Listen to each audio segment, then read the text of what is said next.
Yves Calvi et Agnès Bonfillon, RTL Soir. Il est 18h43. Bonsoir Geoffroy Tarot, vous êtes porte-parole de l'association La Voie est libre qui s'oppose au chantier de l'autoroute A69. Merci de prendre la parole ce soir avec nous. Les sénateurs se sont donc largement prononcés aujourd'hui en faveur d'une reprise des travaux. Cette autoroute doit relier Toulouse à Castres. Son projet était à l'arrêt depuis l'annulation des travaux par le tribunal administratif de Toulouse. Thomas Becker, la proposition de loi des sénateurs a été adoptée par 252 voix contre 33.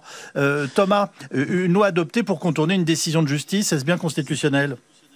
D'abord, Yves, il est vrai que cet objectif déjà des sénateurs est limpide, contourner la décision rendue par le tribunal. Vous l'avez dit, un article unique, ça a été rapide, qui reconnaît que le chantier de l'A69 répond à une raison impérative d'intérêt majeur. Désenclavement, sécurité routière, développement économique. Tous les arguments ont été déployés, notamment par les deux sénateurs du Tarn qui défendaient ce texte. Sans surprise, les écologistes se sont opposés à cette loi, mais pas les socialistes. Et oui, parce que beaucoup d'élus locaux soutiennent le projet, à commencer par le président PS du Tarn, Christophe Ramon.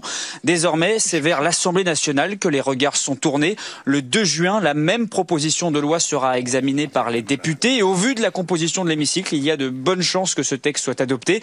Si toutefois, Yves, les députés parviennent à aller au bout des débats dans les temps. Merci beaucoup Thomas Becker. On vous retrouve Geoffroy Tarot. Quelle est votre réaction après cette adoption au Sénat ?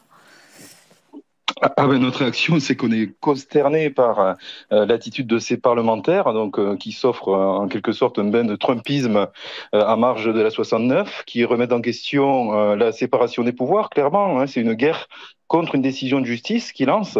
J'espère que tout le monde est conscient de la gravité de la situation. Et certainement, le Conseil constitutionnel, si cette loi passée, aura à s'exprimer. Nul doute qu'elle sera anticonstitutionnelle et qu'elle ne respecte pas non plus la Convention européenne des droits de l'homme. Enfin, c'est très grave ce qui est en train de se passer et ça dépasse largement le sujet de la 69. Là. Pourquoi êtes-vous hostile à la construction de l'autoroute A69 ? C'est important d'ailleurs qu'on revienne sur votre motivation initiale.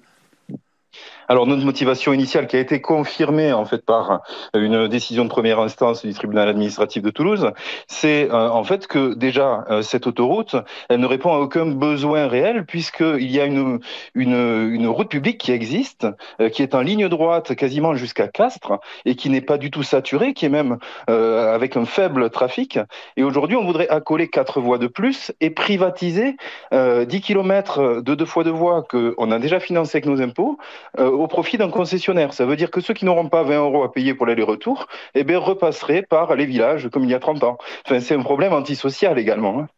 Que répondez-vous à ceux qui disent, écoutez, finalement ce chantier il est quand même bien avancé, il a coûté des centaines de millions d'euros, maintenant allons jusqu'au bout.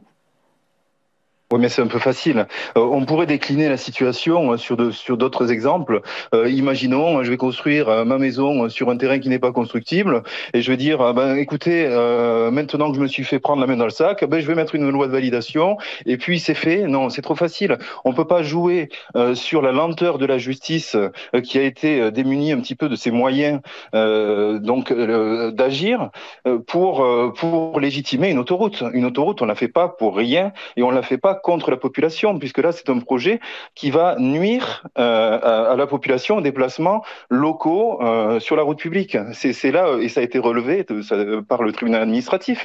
Je veux dire, il y a quand même une collégiale de 4 juges qui ont analysé de manière factuelle, de manière très précise, des données objectives. Et là, on n'est pas dans le l'esbrouf de sénateurs qui nous vendent cette autoroute, en fait, pour servir des intérêts qui sont ceux du groupe Pierre Fabre, qui avait voulu cette autoroute à la base. Quoi, vous dites que les sénateurs sont entre les mains du groupe Pierre Fabre ?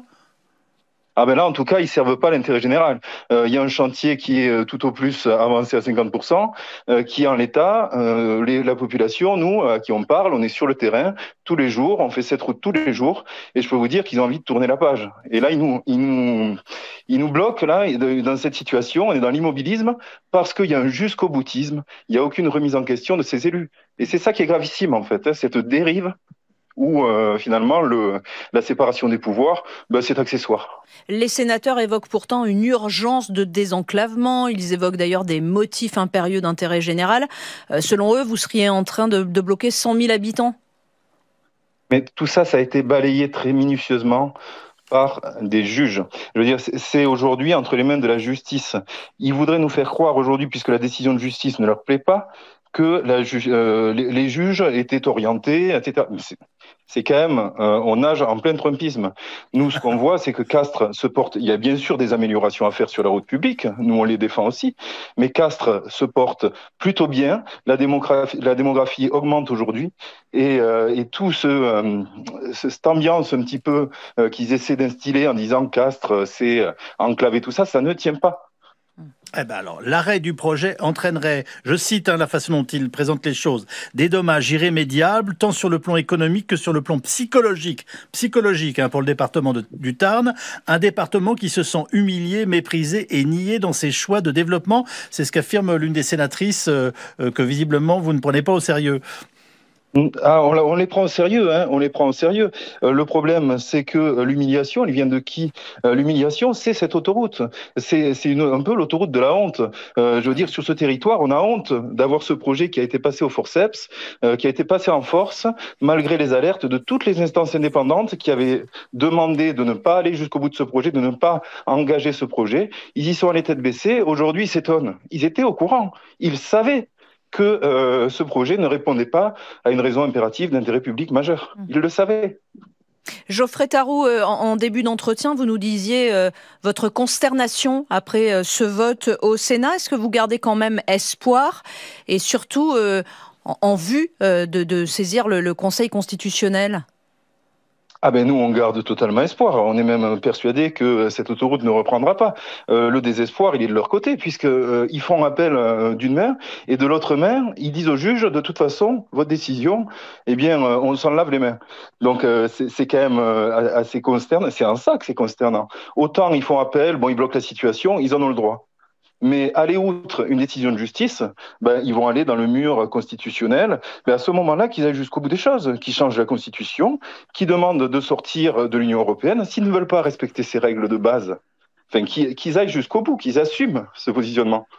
Est-ce qu'une consultation tout simplement électorale dans la région concernée n'aurait pas été une bonne idée ? Ah ben là, maintenant, c'est entre les mains de la justice.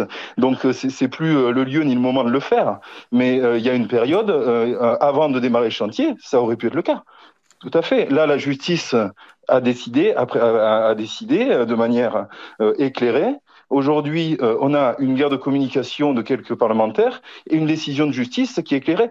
Vous savez, on peut le consulter, le jugement. Il est tout à fait clair. Ça repose sur des chiffres, ça repose sur des données objectives, ça repose en fait sur une connaissance du territoire. Et ces sénateurs, ces parlementaires, on se demande vraiment qui servent en faisant ça. Merci beaucoup Geoffrey Tharoux, porte-parole de l'association La Voie est libre, qui est opposée à la construction donc de l'autoroute A69. Dans un instant, Marc-Antoine Lebray, autrement dit, nous prendrons la grande autoroute du rire, direction le Breaking News. À tout de suite. Yves Calvi et Agnès Bonfillon, RTL Soir.